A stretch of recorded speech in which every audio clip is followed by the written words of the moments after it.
Hi, and welcome to the latest edition of The Adventures of Dr. Karla and Mick. Hi, I'm Dr. Karla Cunningham, and this is my dog, Mick.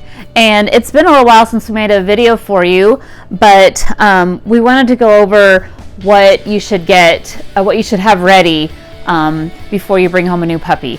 And Mick just turned a year old, so she's now a year old, and she's still a puppy, but she doesn't look like a puppy anymore.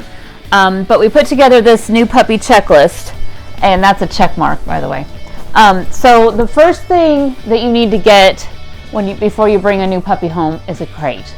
And this is the crate, believe it or not, that we brought Mick home in.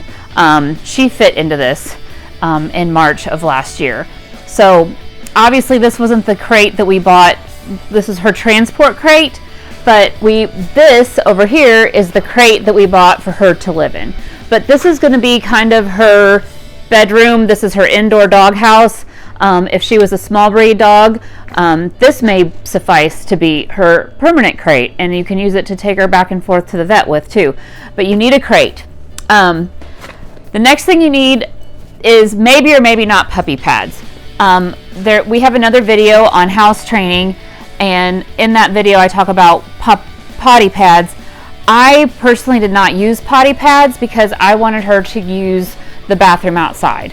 And I think it's confusing if you want them to go outside and you're trying to use potty pads and train them in both places. It's just hard for them to know, come here baby, where they need to be. So I chose not to use puppy pads, but if you do want her to use puppy pads, then you need those too.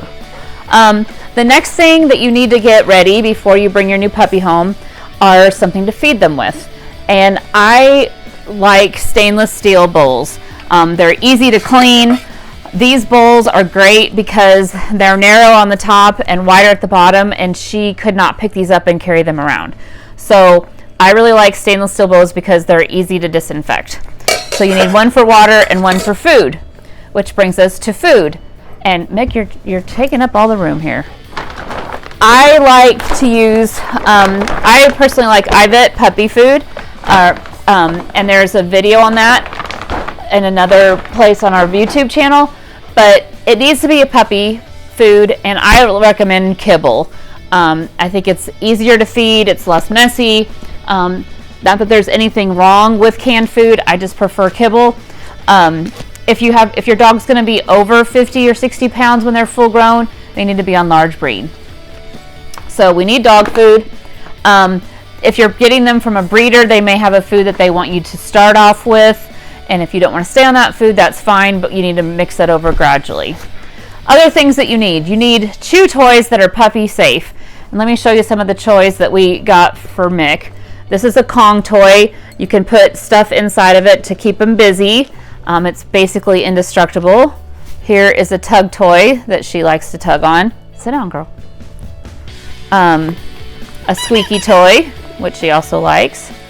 And then we have a Nylabone toy. This is good for their teeth, but not too hard. We definitely want to stay away from bones. This is a nice substitute, and she does like to chew on that too. So we need puppy toys that are puppy safe. Then the next thing you need is a collar, and maybe you don't want to lead them around by the collar, but it's important for them to wear a collar, and then if nothing else, to have tags.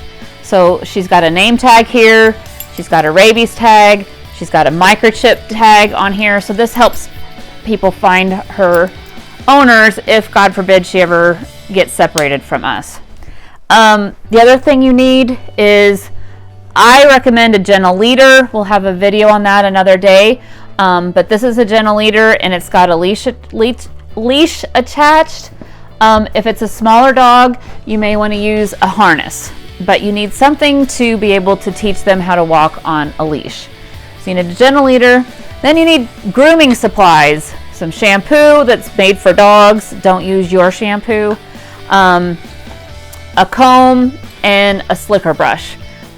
These are great if you've got a really heavily furred dog like a Labrador, German Shepherd, Akita, any heavily coated dog, Alaskan Malamute, gosh, the list goes on and on, Siberian Husky.